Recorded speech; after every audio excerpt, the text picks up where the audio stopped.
후원해주셔서 진심으로 감사드립니다. 당신의 따뜻한 마음이 우리에게 큰 힘이 됩니다. 격투 스포츠 세계에서 이스라엘 아데사냐와 알렉스 페레이라의 경쟁은 팬들을 강렬하게 사로잡은 사례 중 하나입니다. 그들의 대결은 단순한 옥타곤에서의 싸움이 아니라 순수한 드라마의 순간이었습니다. 각 펀치마다 역사가 새겨졌습니다. 그러나 가까운 환경에서 그들과 대화하게 되면 팬들이 파이트 나이트 경기를 보는 것보다 그들의 이야기가 훨씬 더 복잡하다는 것을 알 수 있습니다. 그들이 이야기할 때 한때 치열하게 싸웠던 경쟁자들이 이제 서로에 대한 존중을 나누고 있다는 점이 분명하게 드러납니다. 언제나 전략가인 이스라엘 아데사냐는 상대의 진화를 돌아보며 특히 페레이라가 자신의 게임을 향상시키기 위해 사용한 핵심 무기인 잽에 주목합니다. 나에게 잽은 돈과 같았습니다.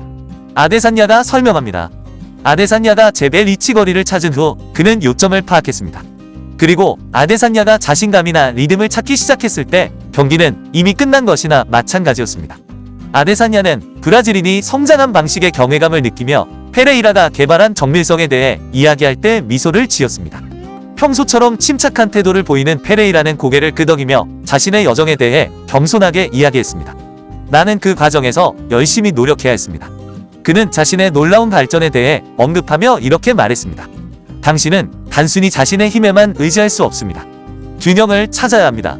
그들 사이에는 말로 표현되지 않은 유대감이 흐르고 있으며 서로를 더 나아지도록 밀어붙였다는 공감이 있습니다.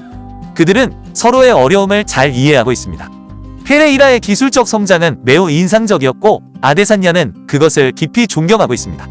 그들이 이전 만남을 회상하면서 싸움에서 느꼈던 긴장감은 사라집니다. 아데사냐는 웃음을 터뜨리며 페레이라가 싸움 중에 글러브를 잡고 순간을 활용해 멋진 샷을 날렸던 일을 떠올립니다. 나는 그냥 손을 그 자리에 두고 있었고 이지가 그걸 잡아냈습니다. 그 순간 나는 정말 대단한 기술이구나 라고 생각했어요. 페레이라는 웃으며 두 사람 사이에는 이전에는 없었던 눈에 띄는 동지애가 느껴집니다. 경쟁의 강도는 사라지고 서로의 스타일에서 성장했다는 이해로 대체되었습니다. 나는 이런 싸움에서 많은 것을 배웠습니다. 페레이라가 회상합니다. 때로는 더 많은 위험을 감수하고 조금 더 열심히 밀어붙여야 합니다. 그 균형을 찾는 것이 중요하죠.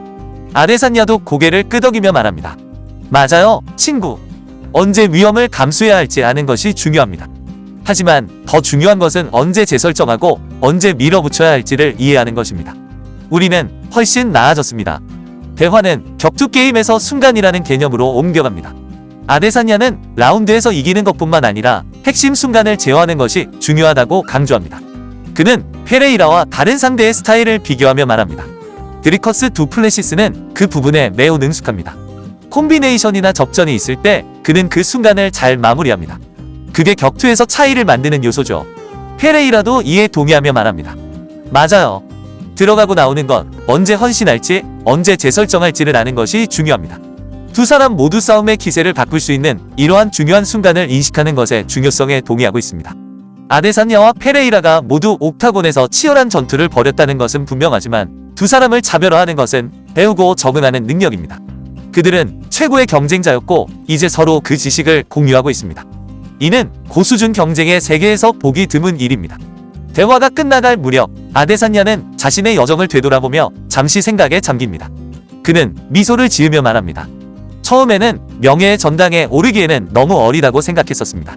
하지만 모든 일이 있은 후 그 순간에만 있는 것이 아니라 얼마나 성장했는지, 얼마나 배웠는지가 중요하다는 것을 깨달았습니다. 나는 그걸 얻었습니다. 그의 말이 중요하고 의미가 깊지만 그 내용이 단순히 자신의 경험이나 생각에 국한되지 않고 더 넓은 맥락이나 다른 사람들의 경험과도 연결되어 있는 것 같다. 이는 한계를 넘어 자신을 밀어붙인 모든 파이터의 여정을 의미합니다. 경력을 정의하는 순간에 대한 이야기이기도 합니다. 모든 것이 무너질 수 있는 순간이지만 그때 파이터가 나서서 상황에 맞게 다시 일어서는 순간입니다. 미래가 눈앞에 다가오자 두 남자는 다음에 일어날 일에 대비합니다. 또 다른 챔피언십 경기든 훨씬 더 치열한 경쟁이든 두 사람 모두 앞으로의 길이 자신들이 생각하지 못했던 방식으로 자신을 시험할 것이라는 것을 알고 있습니다. 페레이라의 생각은 브라질로 향합니다. 그곳은 개인적인 연결이 있는 장소로 그의 경력 배경 이상의 의미를 지닙니다. 우리는 당신을 리우로 데려가야 해요. 페레이라가 아데사냐에게 말하며 그의 고향에 대해 이야기할 때 눈이 빛납니다. 내 사람들이 있는 곳, 그들이 부족 의식을 하는 곳을 봐야 해요. 아마존과 가까워요. 아데사냐는 호기심에 고개를 끄덕이며 답합니다. 그래요, 들어봤어요. 나도 그것을 보고 싶고 직접 경험해보고 싶습니다. 서로의 문화에 대한 조용한 존중이 느껴지며 이는 MMA 세계를 초월합니다. 그것은 더 큰 그림을 이해하는 것으로 파이터로서 그리고 개인으로서 그들을 형성한 뿌리를 이해하는 것입니다. 결국 그것은 단순히 싸움에 관한 것이 아닙니다. 그것은 여정, 고유한 순간, 그리고 얻은 존경심에 대한 이야기입니다. 아데사냐와 페레이라는 치열한 경쟁자일 수 있지만 그들은 옥타곤을 넘어서는 연결을 찾았습니다. 이는 존중, 성장, 그리고 스포츠에 대한 공유된 사랑에 기반한 유대입니다. 이스라엘 아데사냐와 알렉스 페레이라와 함께 앉아있으면 두 사람이 보여준 성장을 감사하지 않을 수 없습니다. 그들의 경쟁은 전형적인 경쟁을 초월하여 두 파이터가 서로를 새로운 높이로 밀어붙이는 독특한 유대감으로 변모했습니다. 그들이 미래를 바라보면서 한 가지 확실한 것은 그들의 이야기가 끝나지 않았고 최고의 순간은 아직 오지 않았다는 것입니다.